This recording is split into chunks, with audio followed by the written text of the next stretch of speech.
नमस्कार दोस्तों, target with PS Parihar channel में आपका स्वागत है। सुबह के इस वीडियो में ऐसी सूचनाएं होती हैं जो विभिन्न समाचार पत्रों पर छाई हुई होती हैं और विद्यार्थियों के लिए आवश्यक होती हैं। तो आइए शुरू करते हैं और देख लेते हैं कि आज के समाचार पत्रों में ऐसी कौन कौन सी सूचना है। सबसे पहली सूचना है यूपी टीईटी के नोटिफिकेशन को लेकर के। लिखा हुआ दिसंबर में यूपी टीईटी की तैयारी, परीक्षा नियामक प्राधिकारी सितंबर के पहले पखवाड़े में भेजेंगे प्रस्ताव, सीटेट की तारीख का भी है इंतजार। प्राथमिक स्कूल में शिक्षक बनने की अर्हता परीक्षा यानी यूपी टीईटी दिसंबर में कराने की तैयारी है और पिछले वर्षों में अगस्त माह तक प्रस्ताव तैयार होता रहा है, लेकिन इस बार कोरोना संकट की वजह से प्रक्रिया अब शुरू करने की रूपरेखा बन रही है। प्रस्ताव सितंबर के पहले पखवाड़े में शासन को भेजने की तैयारी है। आवेदकों की तादाद अधिक होने के आसार हैं। राष्ट्रीय अध्यापक शिक्षा परिषद का निर्देश है कि शिक्षक पात्रता परीक्षा वर्ष में 2 बार कराई जा सकती है और केंद्रीय शिक्षा बोर्ड वह परीक्षा 2 बार कराता है। वहीं यूपी टीईटी वर्ष में 1 बार ही होती आ रही है। पिछले साल की परीक्षा 8 जनवरी 2020 को कराई गई थी। उसमें करीब 16 लाख परीक्षार्थियों ने आवेदन किया था और इस बार कोरोना संक्रमण के कारण परीक्षा को लेकर के असमंजस रहा है। इधर बीएड की परीक्षा होने के बाद अन्य परीक्षा संस्थाएं भी कदम आगे बढ़ाने को तत्पर हैं, चूंकि अभी हाल ही में बीएड की परीक्षा हुई है और इससे बहुत सारी जो संस्थाएं हैं जिनका कार्य रुका हुआ था उनका उत्साह बढ़ा है और वो परीक्षा कराने की अब तैयारी कर रही हैं। लिखा हुआ प्राथमिक व उच्च प्राथमिक स्तर की परीक्षा दिसंबर माह में कराने की रूपरेखा बन रही है। इसमें आवेदकों की संख्या 10 लाख से अधिक होने की उम्मीद है। परीक्षा नियामक प्राधिकारी कार्यालय का कहना है कि अब तक टीईटी में आर्थिक रूप से पिछड़े अभ्यर्थियों को 10% का आरक्षण नहीं मिल रहा था। जैसे एससी, एसटी, ओबीसी को 5% की छूट मिलती है क्वालिफाइंग नंबर में, तो अभी जो गरीब सवर्ण है 10% उनको आरक्षण नहीं मिल रहा था। इस बार यह प्रावधान शामिल करने की भी तैयारी है। इसके बाद परीक्षा की शुचिता बनाए रखने के लिए अन्य बदलाव भी करने की तैयारी है। ऐसे ही प्रश्न पत्र तैयार करने में भी सतर्कता बरती जाएगी ताकि प्रश्नों के जवाब को लेकर के विवाद की स्थिति न बने। सचिव अनिल भूषण चतुर्वेदी का कहना है कि अक्टूबर में अधिसूचना और उसके बाद से ऑनलाइन आवेदन लेने पर मंथन चल रहा है। इस पर अंतिम निर्णय शासन करेगा और सेमेस्टर परीक्षा पर निर्णय जल्द। ये बात हो रही है डीएलएड की। और सीटीईटी के बारे में अभी कोई भी जानकारी नहीं निकल करके आई है। बहुत सारी फर्जी पोस्टें वायरल हो रही हैं कि इस तारीख को परीक्षा होगी। अभी सीटेट की कोई भी तारीख निश्चित नहीं हुई है। यहाँ पर लिखा सीटेट की तारीख का भी इंतजार। केंद्रीय शिक्षक पात्रता परीक्षा जुलाई में प्रस्तावित थी, लेकिन कोरोना की वजह से नहीं हो सकी और उसकी नई तारीख घोषित होने का इंतजार किया जा रहा है।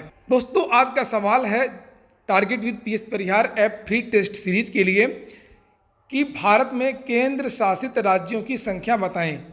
भारत में केंद्र शासित राज्यों की संख्या कितनी है ये आपको कमेंट बॉक्स में बताना है और ये भी बताना है कि आप किस चीज़ की तैयारी कर रहे हैं और जीमेल जो भी आपकी एक ईमेल आईडी हो और वो ईमेल आईडी भी बताएं। अगला जो सूचना है वो है खंड शिक्षा अधिकारी 2019 की। लिखा प्रारंभिक परीक्षा मामले में आज सुनवाई संभव। 3 जगह सुनवाई हो सकती है, सुप्रीम कोर्ट में और इलाहाबाद हाई कोर्ट में 2। और नीचे लिखा कि उत्तर प्रदेश लोक सेवा आयोग खंड शिक्षा अधिकारी 2019 की प्रारंभिक परीक्षा की तैयारी में जुटा है। वहीं दूसरी ओर प्रतियोगी छात्र परीक्षा स्थगित कराने के लिए हर स्तर पर प्रयास किए जा रहे हैं। कोरोना संक्रमण की भयावह स्थिति का हवाला देकर प्रतियोगी परीक्षा टालने के लिए मुख्यमंत्री योगी आदित्यनाथ को पत्र भेज चुके हैं। भाजपा सांसद वरुण गांधी से ने भी मुख्यमंत्री को पत्र भिजवाया है और सोशल मीडिया में लगातार आयोग के खिलाफ अभियान चला रहे हैं।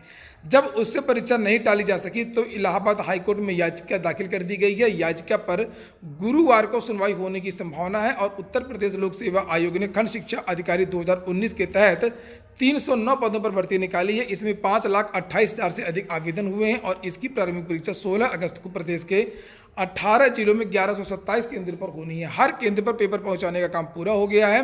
ओएमआर सीट पहुंचाने की प्रक्रिया शुरू हो गई है। प्रवेश पत्र सप्ताह भर पहले जारी कर दिया गया है। अब हर किसी को नज़र कोर्ट के आदेश पर टिकी है क्योंकि उसी के अनुरूप आगे की प्रक्रिया अपनाई जाएगी। इसके बाद में एक और सूचना है कि आंगनवाड़ी कार्यकर्तियों की भर्ती अब जल्द होगी। महिलाओं को रोजगार उपलब्ध कराने के लिए जल्द ही आंगनवाड़ी कार्यकर्तियों की भर्ती होगी और इसके लिए सभी आंगनवाड़ी कार्यकर्तियों के खाली पदों की रिपोर्ट लेकर के एक विस्तृत रिपोर्ट तैयार हो रही है, जिससे जल्द ही भर्ती शुरू की जा सके। भर्ती सितंबर में शुरू कर दी जाएगी। जिले में आंगनवाड़ी कार्यकर्तियों के पद लंबे समय से खाली चल रहे हैं। बात हो रही है प्रयागराज की। इन पदों पर तमाम विवादों के कारण वर्ष 2011 के बाद से अब तक भर्ती नहीं हुई है। इधर लॉकडाउन के बाद खड़ी हुई समस्या को देखते हुए शासन इन पदों पर भर्ती करने जा रहा है। ऐसे में सभी जिलों, बात केवल प्रयागराज की नहीं, पूरे उत्तर प्रदेश में एक साथ भर्ती होगी। और जो लिखा है नीचे कि ऐसे में सभी जिलों में इस प्रक्रिया को शुरू करने के लिए कहा गया है। जिला कार्यक्रम अधिकारी मनोज राव ने बताया कि भर्ती के लिए रिक्त पदों की सूची तैयार की जा रही है।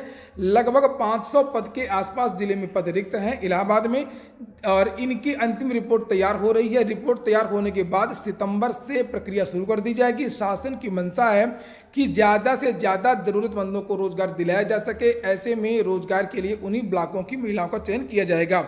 इसमें आरक्षण भी मिलता है और एकेडमिक के आधार पर चयन किया जाता है। विधवा इत्यादि महिलाओं को इसमें वरीयता दी जाती है। न्यूनतम योग्यता इसमें हाई स्कूल मांगी जाती है। दोस्तों, वीडियो अगर आपको पसंद आते हों, आपके काम के हों, तो दोस्तों लाइक अवश्य कर दिया करें। आप लोग वीडियो देखते तो हैं मगर लाइक नहीं करते हैं, ये आप लोगों से हमेशा से शिकायत रहती है। और अगर आप लोग शेयर कर सकते हो तो शेयर भी कर दिया करें। नीचे लिखा कि पॉलिटेक्निक प्रवेश परीक्षा के बारे में है कि अलग बिठाए जाएंगे ज़्यादा टेम्परेचर वाले विद्यार्थी। कोरोना के कारण अप्रैल से टल रही पॉलिटेक्निक की प्रवेश परीक्षा अब 12 और 15 सितंबर को आयोजित की जाएगी। पूरे प्रदेश में करीब 4.25 लाख अभ्यर्थी शामिल होंगे। सभी से मास्क लगाने और सैनिटाइजर की छोटी शीशी साथ में लाने को कहा गया है। केंद्र में प्रवेश से पहले अभ्यर्थियों का थर्मल स्कैनर से तापमान लिया जाएगा। 100 डिग्री से ऊपर तापमान वाले अभ्यर्थी को अलग कमरे में बैठाया जाएगा। शारीरिक दूरी का पालन सख्ती से करना होगा। और ये पूरी समय सारणी कि कब कब किस किस ग्रुप की परीक्षा होनी है। इसके बाद में एक और सूचना है संघ लोक सेवा आयोग की। लिखा कोविड टेस्ट निगेटिव आने पर ही दे पाएंगे परीक्षा। विद्यार्थियों के लिए एक फरमान जारी किया गया है जिसमें यह कहा गया है कि परीक्षा देने जब विद्यार्थी आएंगे तो एडमिट कार्ड, आई कार्ड के साथ में एक कोरोना की रिपोर्ट भी लेकर के आए। अपने अपने जिलों में जाकर के पहले कोरोना की जाँच करवाएं, साथ में निगेटिव की सर्टिफिकेट ले, और जिनके पास निगेटिव की सर्टिफिकेट होगी वही विद्यार्थी परीक्षा देंगे। बाकी के विद्यार्थी परीक्षा नहीं दे पाएंगे। विद्यार्थियों का कहना है कि इतना ज़्यादा पैसा लग रहा कोरोना की जांच में, विद्यार्थी कैसे कोरोना की जांच करवा पाएंगे। काफ़ी महंगी जांच होती है। लिखा है संघ लोक सेवा आयोग की प्रारंभिक परीक्षा जो IAS, IPS इत्यादि की परीक्षा करवाती है संघ लोक सेवा आयोग। इसमें शामिल होने के लिए कोविड-19 की टेस्ट रिपोर्ट निगेटिव होने की शर्त लगा दी गई है। इस बाबत UPSC ने एक अधिसूचना जारी की है जिसके मुताबिक वैसे अभ्यर्थियों जिन्होंने परीक्षा में शामिल होने के लिए आवेदन किया है, इनकी रिपोर्ट निगेटिव रहेगी तभी इनको परीक्षा में शामिल होने का मौका मिलेगा। इस निर्देश के बाद भारतीय प्रशासनिक सेवा समेत अन्य प्रमुख सेवाओं की परीक्षा की तैयारी करने वाले छात्र परेशान हो गए हैं और अब वे तैयारी करें कि कोविड-19 का टेस्ट करवाएं। परीक्षा में बड़ी संख्या में बिहार, यूपी, दिल्ली सहित अन्य राज्यों के जो छात्र हैं वो हिस्सा लेते हैं। विद्यार्थियों का कहना है कि परीक्षा में बैठने के लिए कोविड-19 की जांच के लिए सरकार की तरफ से नामित अस्पतालों में जांच कराने को कहा गया है। जाहिर है कि जिस परीक्षार्थी कोविड-19 की टेस्ट रिपोर्ट पॉजिटिव आ जाएगी वो परीक्षा से वंचित भी हो जाएगा। छात्रों को यह भी कहना है कि सभी अस्पतालों में कोरोना के मरीजों की जाँच नहीं हो पा रही है। इतनी बड़ी संख्या में विद्यार्थियों की जाँच हो कैसे पाएगी। इसके बाद में उत्तर प्रदेश लोक सेवा आयोग ने भी एक नोटिस जारी की है, इसे देख लीजिए। खंड शिक्षा अधिकारी परीक्षा की है। कुछ परीक्षा केंद्र हैं जिनका जो पता है वो बदला गया है और कुछ परीक्षा केंद्र ही बदल दिए गए हैं। ये देखिए, लिखा प्रयागराज के कुछ सेंटर, गाजियाबाद के 2 सेंटर हैं। साई पब्लिक स्कूल की जगह अब परीक्षा होगी। यहाँ पर इंद्रजीत साहू कमला देवी में, शंभू दयाल इंटर कॉलेज की परीक्षा होगी शंभू दयाल PG कॉलेज में।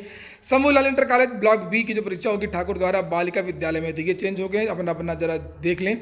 अगली सूचना 1303 पदों के लिए जल्द मिलेगा मौका। बात हो रही है असिस्टेंट प्रोफेसर भर्ती की। यूपी के एडेड डिग्री कॉलेजों में असिस्टेंट प्रोफेसर के पदों पर भर्ती की प्रक्रिया तेज करने की कवायद जारी है। उत्तर प्रदेश में उच्चतर शिक्षा सेवा आयोग प्रदेश के अशासकीय सहायता प्राप्त एडेड डिग्री कॉलेजों में असिस्टेंट प्रोफेसर के खाली पदों पर भर्ती शुरू करने की दिशा में एक कदम और बढ़े। काफ़ी दिनों से अखबारों में आ रहा है कि ये भर्ती जल्द आएगी मगर भर्ती अभी तक आई नहीं है।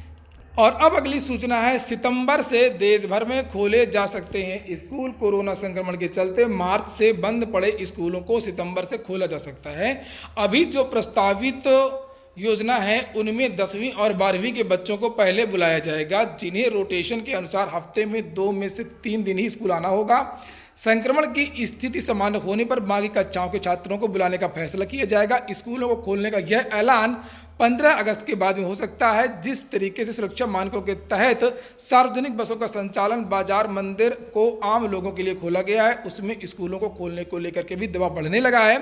निजी स्कूल सबसे ज़्यादा सक्रिय। इनका मानना है कि बच्चों की पढ़ाई पूरी तरीके से ऑनलाइन नहीं कराई जा सकती है। तो ठीक है दोस्तों, ये हो गई आज की अपडेट। वीडियो अगर आपको अच्छा लगा हो, आपके काम का हो, तो जल्दी से लाइक कर दें। और आज का प्रश्न याद रखें, जिसका आपको जवाब देना है। प्रश्न ये है कि भारत में इस समय केंद्र शासित राज्यों की संख्या कितनी है। बहुत बहुत धन्यवाद।